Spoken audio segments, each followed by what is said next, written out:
Some months back, while the first phase of this trial was ongoing, my mom visited me just like she'd been doing every week since trial began. She told me that after leaving the courthouse, she was idling at a stoplight and she happened to look over at the car next to her. And Travis's siblings were in that car. My mom and I were silent for a few moments when she finally voiced exactly what I was thinking. She said, "I know they're going through hell."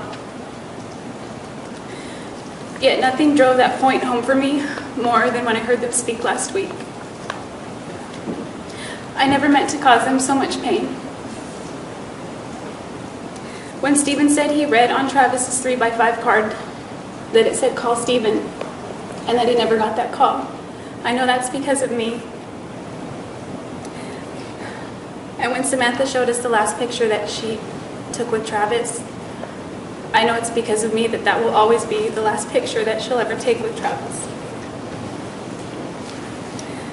Throughout this trial, I've avoided looking at Travis's family for a variety of reasons that I won't go into. But I've wondered, where is his grandma? Is she here? I didn't learn until last week what happened to her. Samantha said that Travis was the glue to their family. Around Thanksgiving in 2007, Travis called me. He was really upset. He said his grandmother was ill and frail and that he didn't know if she was going to make it. He said he didn't know what his family would do if she didn't make it because she was the glue to their family. To know now that both are gone and that I may have also inadvertently induced her passing destroys me.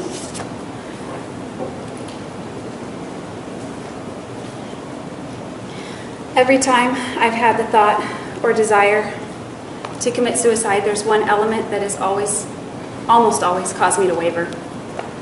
They're sitting right over there. They're my family. At times, I've lost track of that element. For example, the incident I testified to when I took my razor apart at the Siskiyou County Jail. I managed to convince myself that they would get over the pain with time, and that in the long run I was doing them a favor by unburdening them of my presence in their lives. I wrote a bunch of them goodbye letters addressed specifically to each person, and in the letters I didn't focus so much on explanations, but on how much and why I loved each of them. Then I wrote a general explanatory letter to help them understand my decision. At that time, I saw it as taking myself off of life support. I didn't know a lot of anything about prison at that time, and I didn't think it was fair to expect my family to have to support me for the rest of my life. I didn't know then that if I got life instead of death, I could become employed and self-reliant. I didn't know that if I got life, there are many things I can do to affect positive change and contribute in a meaningful way. In prison, there are programs I can start and people I can help, and programs that I can continue to participate in. I'll share a few examples that I've thought of.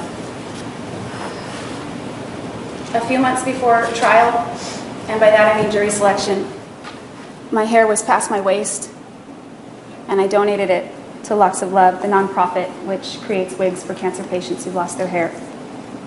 In fact, that was my third donation to that organization since I was arrested. If I'm allowed to live in prison, I will continue to donate to that organization for the rest of my life.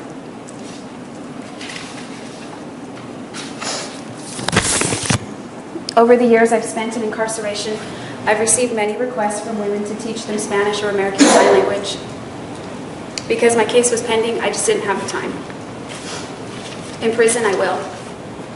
If I'm sentenced to life, I will live among the general population of women, and I'll be able to share my knowledge of those subjects with them, the ones who have the desire to learn also. I may even be able to start classes. If I get permission, I'd like to implement a recycling program. The women's prison in Goodyear houses thousands of women, and each week, huge loads of waste are hauled off to a landfill. A substantial portion of that could be kept out of landfill and recycled instead. It may even create new jobs for the people there. This is one small thing that could have a far-reaching and positive impact on the community and on the planet. There's a higher rate of illiteracy in prison than in everyday society. I know that reading has enriched my life by expanding my knowledge base and opening my eyes to new worlds and different cultures. I can help other women become literate so that they too can add that dimension to their lives. Along the lines of literacy, I'd like to start a book club or a reading group, something that brings people together in a positive and constructive way so that we can share and recommend other good books and stimulate discussions of a higher nature. Additionally, I've designed a t-shirt. This is the t-shirt, of which 100% of the proceeds go to support nonprofit organizations which also assist other victims of domestic violence. Some people may not believe that I am a survivor of domestic violence. They're entitled to their opinion. I'm supporting this cause because it's very, very important to me. These are only a handful of examples. I've never been to prison. I don't know from personal experience what it's like there. But I'm certain that after I arrive, I'll likely find many other ways in which I can contribute to the women there. I'd like to share with you now a few things about me and a few things about my family.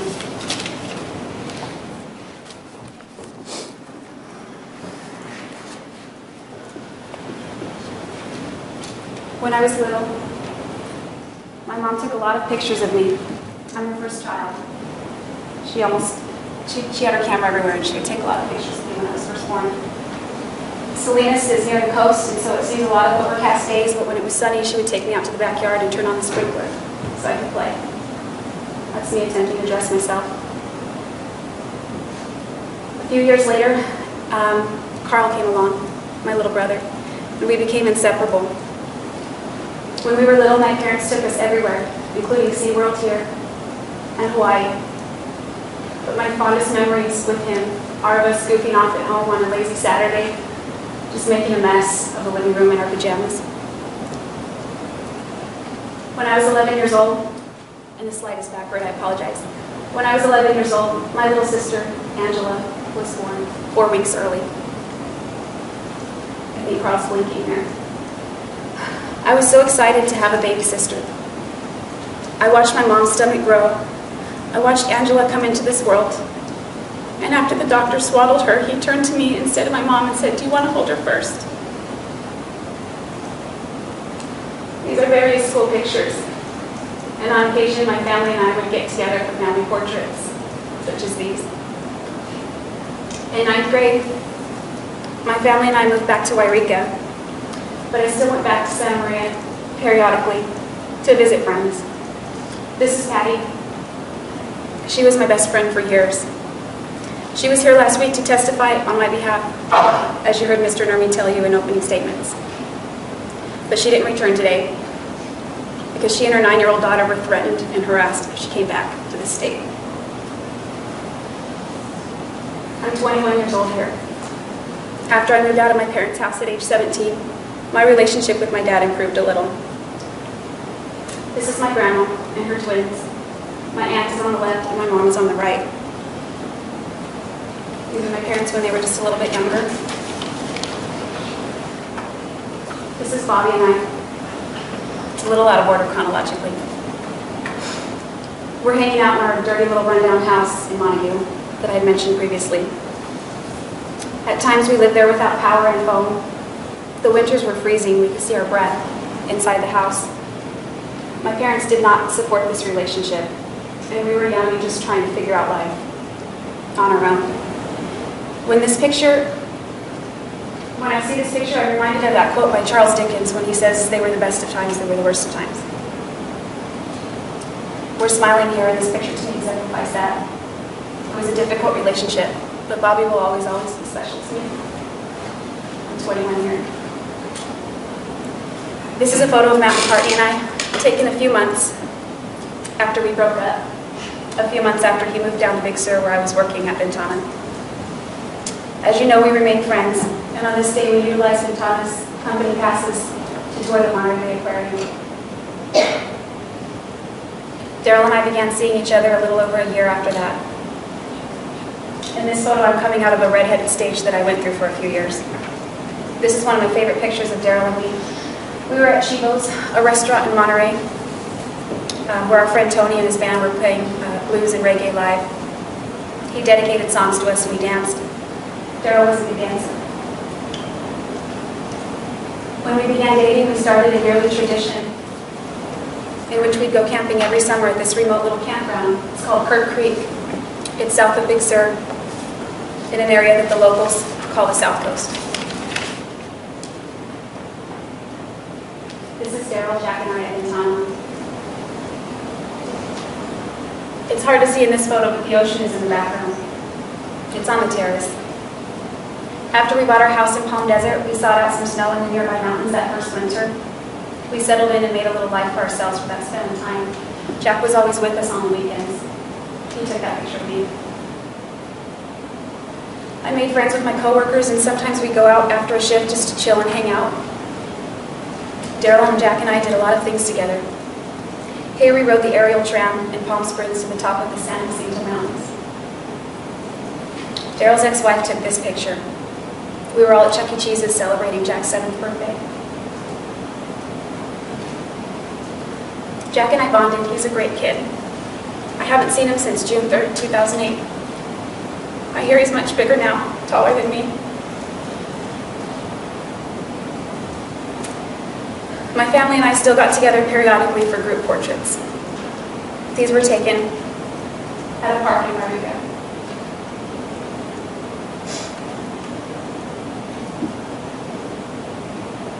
In 2010, my little sister gave birth to this beautiful little girl on the right. The tiny premature baby that I witnessed come into this world now has a baby of her own. She's a mature, responsible, dedicated mother. She's also engaged to a wonderful man. And his daughter, this gorgeous girl on the left, is my niece's new big sister. I've met these girls only through a thick pane of glass.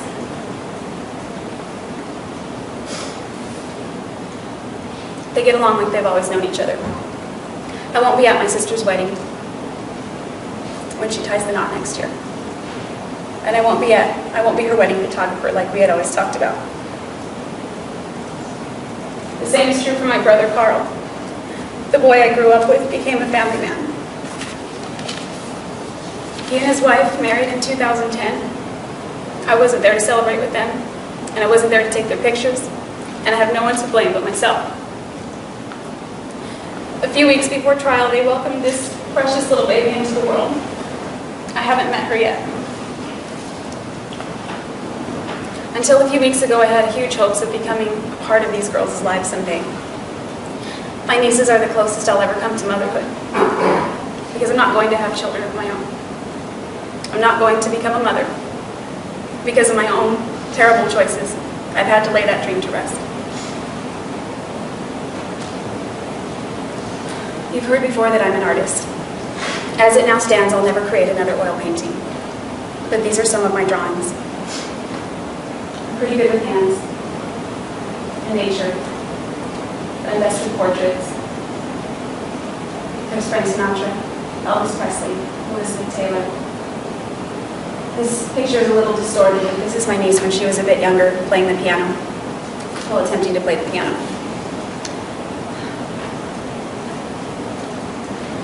My family and I have a lot of memories, especially ones like this at Christmas.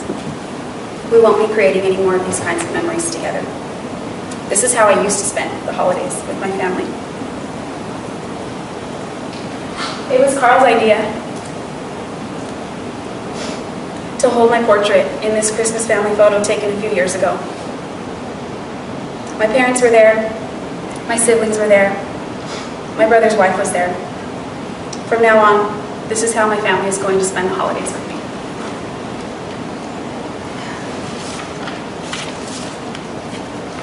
Following my arrest, I wanted so much to avoid trial. Not necessarily the outcome, although that's naturally not something I was looking forward to, but trial. All of the graphic, mortifying, horrific details paraded out into a public arena. Instead, I was hoping to go quietly into the night, whether off to prison or the next life. But with the amount of attention my case received early on, I felt in my ignorance that it was necessary to speak out. I got on TV and I lied. I lied about what I did, and I lied about the nature of my relationship with Travis. It's never been my intention to malign his name or character. In fact, it was a goal of mine to preserve his reputation. I didn't want to drag out Travis's skeletons or mine and explain my experiences with them. I didn't want to unveil all of those ugly text messages and emails and that awful tape. All these things which now stand as a public and permanent testimony of the darker aspects of our relationship.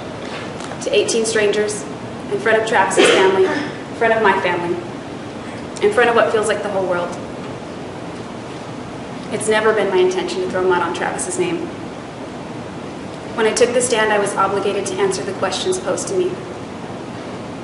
And if you'll remember, many times I was quick to defend him in the same breath. I loved Travis, and I looked up to him. At one point, he was the world to me.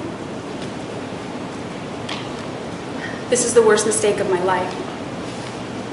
It's the worst thing I've ever done. It's the worst thing I ever could have seen myself doing. In fact, I couldn't have seen myself doing it. Before that day, I wouldn't even want to harm a spider. I'd gather them up in cups and put them outside. To this day, I can hardly believe I was capable of such violence, but I know that I was. And for that, I'm going to be sorry for the rest of my life. Probably longer.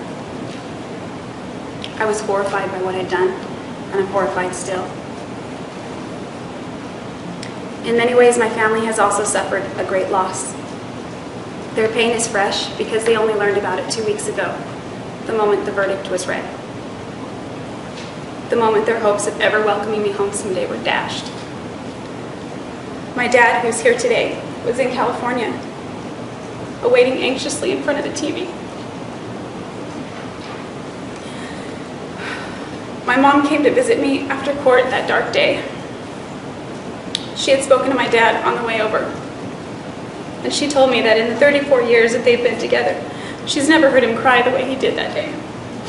I've caused that pain. I've caused them to hurt that way. And I will concede that with Travis's family, theirs is a much greater loss, and I can never make up for it.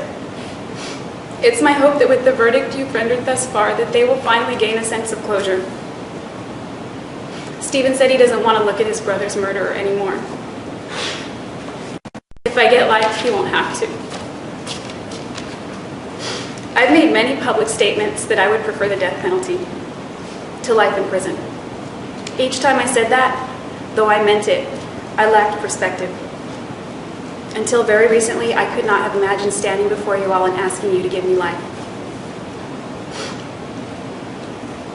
To me, life in prison was the most unappealing outcome I could possibly think of. I thought I'd rather die.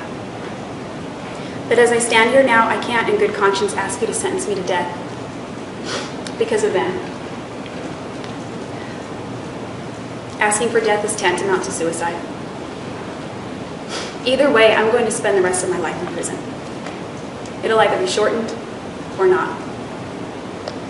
If it's shortened, the people who will hurt the most are my family. I'm asking you, please, please don't do that to them. I've already hurt them so badly, along with so many other people. I want everyone's healing to begin, and I want everyone's pain to stop. Thank you.